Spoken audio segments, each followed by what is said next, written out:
चलो आज की इस वीडियो में हम क्लास 9 का हाफ ईयरली एग्जाम का पेपर डिस्कस करेंगे जो कि अभी 2 दिन पहले ही हुआ है। ठीक है, यहाँ मैं आपको बताना चाहूँगा कि इसमें फिजिक्स के 2 चैप्टर हैं शुरू के, केमिस्ट्री के भी 2 चैप्टर हैं और बायो के भी शुरू के 2 चैप्टर हैं। ठीक है, तो यहाँ जो जो छोटे क्वेश्चन होंगे एमसीक्यू टाइप के होंगे, वेरी शॉर्ट क्वेश्चन होंगे, उनको हम साथ के साथ कवर कर लेंगे। बाकी जो बड़े क्वेश्चन होंगे उनको हम ऐसे ही देख लेंगे और अगर आपको डाउट होगा तो आपको कमेंट सेक्शन में बताना, मैं उनका फिर आपको सॉल्यूशन प्रोवाइड कर दूंगा। ठीक है, चलो सेक्शन ए में क्वेश्चन नंबर 1 से 20 तक एमसीक्यू टाइप है। ठीक है, तो देखते हैं। क्वेश्चन नंबर 1 है, Jyoti visited a natural gas compressing unit and found that gas can be liquefied under specific condition of temperature and pressure. While sharing her experience with friends, she got confused. Help her to identify the correct set of condition. यहाँ देखिए, gas को जब जो container में हम store करके रखते हैं, लिक्विफाई कंडीशन में करते हैं, तो वहां पे हमें टेम्परेचर को कम किया जाता है, कम टेम्परेचर पर, लेकिन हाई प्रेशर पे उसको स्टोर किया जाता है। तो यहाँ देखें, लो टेम्परेचर, यहाँ पे लो प्रेशर है, ये गलत है। हाई टेम्परेचर लो प्रेशर, ये भी गलत है। लो टेम्परेचर हाई प्रेशर, ये इसका करेक्ट आंसर है। ठीक है, किसी भी गैस को हम कंटेनर में स्टोर करते हैं, जैसे आपने देखा होगा घर में जो एलपीजी गैस होती है वो भी हमारे लो टेम्परेचर में और हाई प्रेशर में स्टोर रहती है। चलो नेक्स्ट क्वेश्चन देखते हैं, question number 2। Which of the following phenomena would increasing on increasing temperature. Temperature बढ़ाने के साथ साथ क्या क्या बढ़ता है? देखो ऑप्शन डी इसमें करेक्ट है, क्योंकि evaporation, diffusion and expansion of gases, ये सभी चीजें टेम्परेचर बढ़ाने के साथ साथ इंक्रीज होती हैं। ठीक है, नेक्स्ट क्वेश्चन है 3। Tincture of iodine has antiseptic property, this solution is made by dissolving. देखो टिंचर ऑफ आयोडीन, जब भी कभी चोट वोट लग जाती है तो पट्टी कर देते हैं ना, जो पर्पल कलर का हो जाता है, वो टिंचर ऑफ आयोडीन की वजह से, उसमें एक एंटीसेप्टिक प्रॉपर्टी होती है। और ये बनता कैसे? आयोडीन को अल्कोहल में मिक्स करके। ठीक है, तो ऑप्शन नंबर डी इसका करेक्ट आंसर है। क्वेश्चन नंबर 4 देखते हैं, which of the following statement is true for pure substance. Pure substance एक ही तरह के एटम से मिलकर बने होते हैं। तो ऑप्शन अगर देखा जाए तो pure substance contain only one kind of particle, ये बिल्कुल ठीक है। मे बी कंपाउंड और मिक्सचर, मिक्सचर नहीं होगा भाई, मिक्सचर नहीं होगा। Pure substance have the same composition through out, बिल्कुल ठीक है। तो जो प्योर सब्सटेंस होगा उसमें पूरे में सेम कंपोजिशन होगा।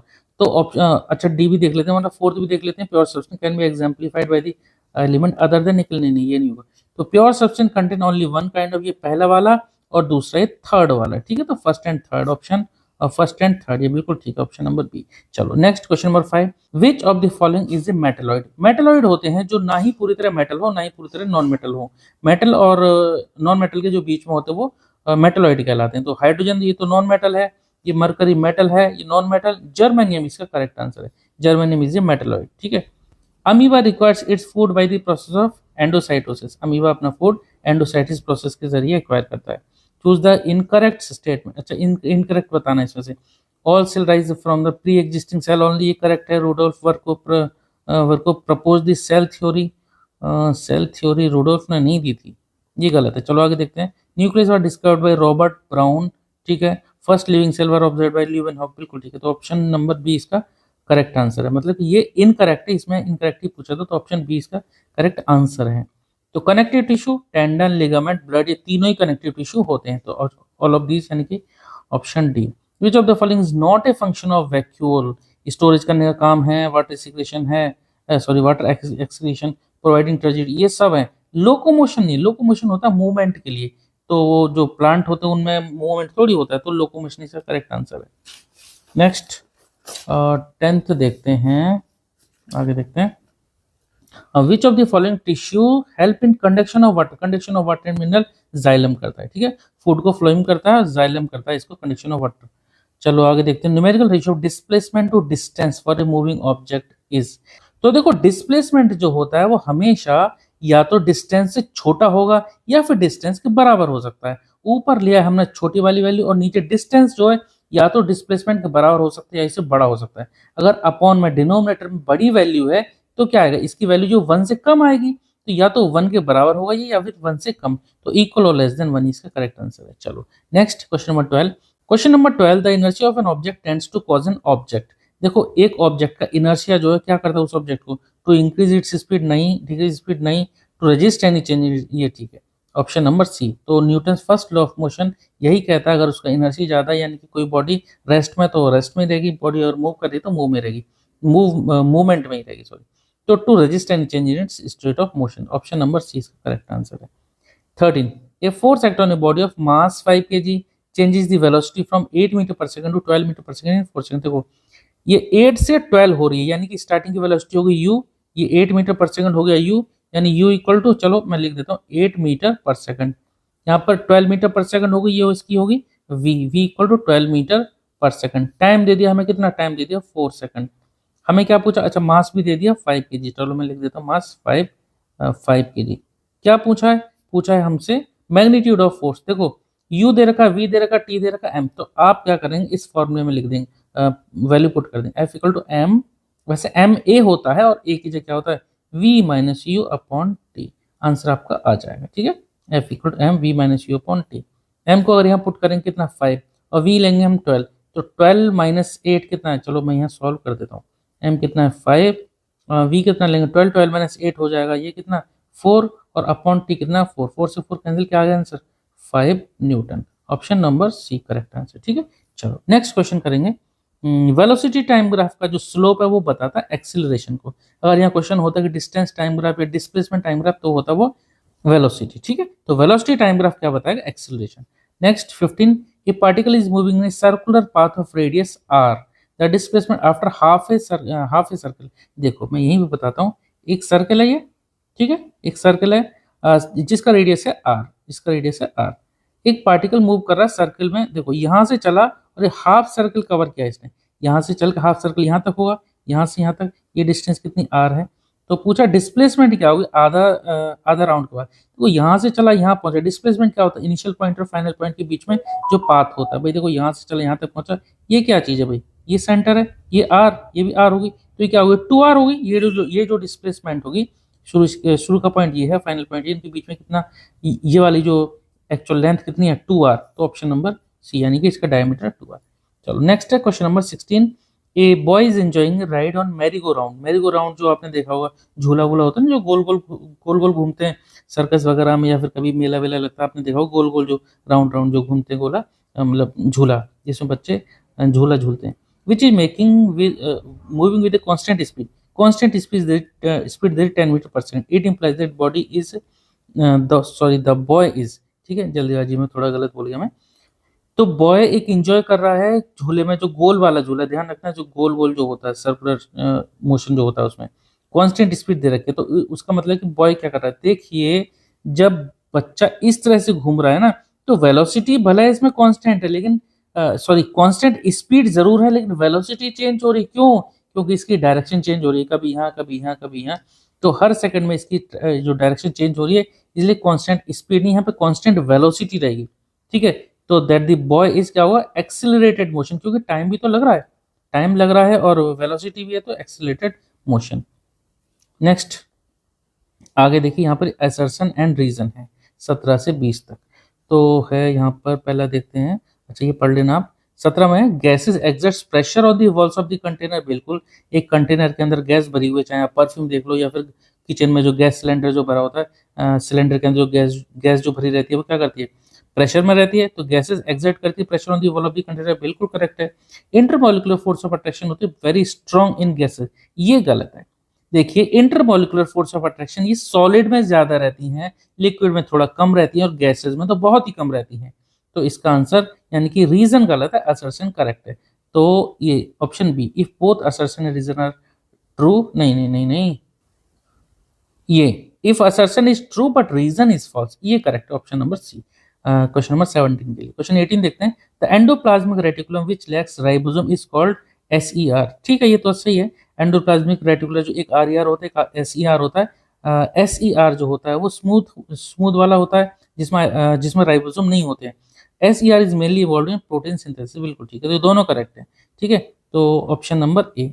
आगे देखते हैं, क्वेश्चन नंबर 18 हो गया, 19 देखते हैं आगे। देखो acceleration of a body is always positive, नहीं एक्सीलरेशन तो नेगेटिव भी हो सकती है, ठीक है, क्योंकि ये वेक्टर क्वांटिटी होती है एक्सीलरेशन, तो पहली बात तो असर्शन गलत है। आगे देखते हैं, acceleration of a moving body is rate of change of velocity with respect to time, ये ठीक है, एक्सीलरेशन होता है ये v minus u upon t, तो एक्सीलरेशन क्या होता है rate of change of velocity with respect of time. तो ऑप्शन यानी कि असर्शन करेक्ट है और रीजन इसका गलत है। तो आप देख लेना कौन से उसमें ABCD किस में आ रहा है। असर्शन 20 वाला, if two person running in opposite direction collide with each other then both are injured और हर्ट। देखो भाई, एक पर्सन इधर से आ रहा है और एक इधर आ रहा है, तो दोनों अपोजिट डायरेक्शन में इस तरह से आ रहे हैं दोनों, तो जब दोनों टकराएंगे तो एक दूसरे को हर्ट कर देंगे, इंजर्ड कर देंगे। आगे इसका reason to every action for every action to every action there is an equal and opposite, बिल्कुल करेक्ट है। ठीक है, तो ये Newton's law of third motion के sorry Newton's third law of motion के अकॉर्डिंग ये होता है, for every action there is an equal and opposite action, तो ये दोनों करेक्ट हैं। चलो आगे बढ़ते हैं। सेक्शन 20 स्टार्ट होता है यहाँ से, तो ये कुछ क्वेश्चंस हैं, आप देखते चलो।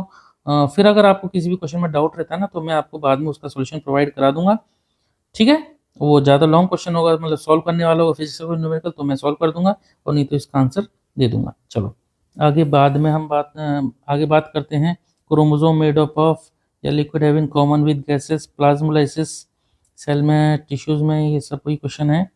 अच्छा, आइरिस ऑफ द आई में कौन से टिश्यू फाउंड होते हैं, बोन टू बोन को कौन कनेक्ट करता है, या बोन टू मसल को कौन कनेक्ट करता है, ये आपको जरूर देख लेना है। Difference between speed and velocity, speed scalar quantity, velocity vector quantity, और भी हम इसमें देख सकते हैं।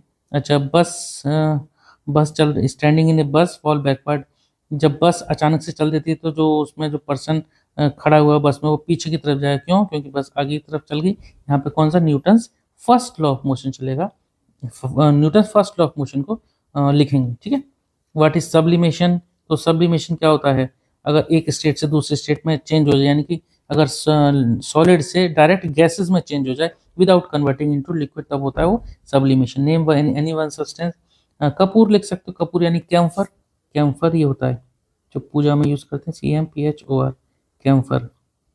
अच्छा, 30 डिग्री को केल्विन में यूज करना, सॉरी चेंज करना है। 30 डिग्री सेल्सियस को अगर चेंज करना है तो हम क्या करेंगे, 0 डिग्री सेल्सियस 273 केल्विन के बराबर होता है, तो 30 डिग्री सेल्सियस में 30 डिग्री सेल्सियस है। ठीक है, 30 में हम क्या करेंगे, 273 को ऐड कर देंगे, तो जो भी आएगा आंसर वो हमारा केल्विन में आ जाएगा। आगे ये सॉल्युबिलिटी का न्यूमेरिकल दे रखा है आपके एनसीईआरटी में, इसका फॉर्मूला दे रखा है। उसके बाद देखो यहाँ पे zinc, metal, copper, sulphate, mercury, इनमें कौन सा कंपाउंड है, which among the following are compounds, तो देखो जिंक मेटल तो एक जो मेटल है, यानी कि तो एलिमेंट है, मरकरी एलिमेंट है, ये कंपाउंड है, कैल्शियम कार्बोनेट एक कंपाउंड है, कॉपर सल्फेट, ये CuSO4 इसका फॉर्मूला होता है,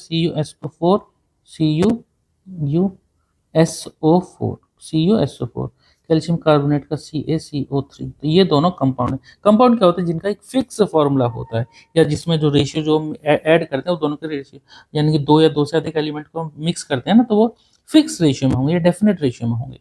चलो ये जो है यहाँ पर एक ये एक्टिविटी बेस्ड ये क्वेश्चन है, चलो इसको करना नहीं आएगा तो मेरे से पूछना। उसके बाद सिग्निफिकेंस ऑफ द फॉलोइंग, चलो यहाँ पर कुछ क्वेश्चन हैं, ये आप देख लेना, नहीं आएगा तो पूछना। नेक्स्ट आगे देखते हैं, यहाँ पर देखो ये मोमेंटम पे बेस्ड क्वेश्चन है, question number 32 and question number 33, third law of motion पे बेस्ड फिजिक्स के क्वेश्चन है। 32 है, सॉरी 33 नहीं, 33 तो केमिस्ट्री के क्वेश्चन है। उसके बाद बॉइलिंग डिफरेंट कैसे इवेपोरेशन से, बॉइलिंग आप जो एक बॉइलिंग पॉइंट पे ही, बॉइलिंग टेम्परेचर पे ही करते हैं, इवेपोरेशन किसी भी टेम्परेचर पर पॉसिबल है। अच्छा, नेम यानी 3 फैक्टर, तो ह्यूमिडिटी लिख सकते हैं आप, ह्यूमिडिटी बढ़ने की वजह से इवेपोरेशन की रेट कम हो जाती है, और वैसे आपके एनसीईआरटी में बहुत अच्छी तरह से दे रखी है, 4 पॉइंट दे रखे हैं। ठीक है, उसके बाद हम टेम्परेचर बढ़ाने के साथ साथ हम इवेपोरेशन को बढ़ा सकते हैं, विंड स्पीड के साथ साथ बढ़ा सकते हैं, ये 3-4 फैक्टर हैं। लॉ ऑफ कंजर्वेशन मोमेंटम को स्टेट करना है, फिर डिराइव भी करना है, ये न्यूमेरिकल इसी के बेस पर। Newton second law of motion को मैथमेटिकली ड्राइव करना है। मैं ज़्यादातर अक्सर बोलता हूँ बच्चों को, ये जो स्टेटमेंट और जो डेरिवेशन है जरूर आपके एग्जाम में एक ना एक तो आता ही है।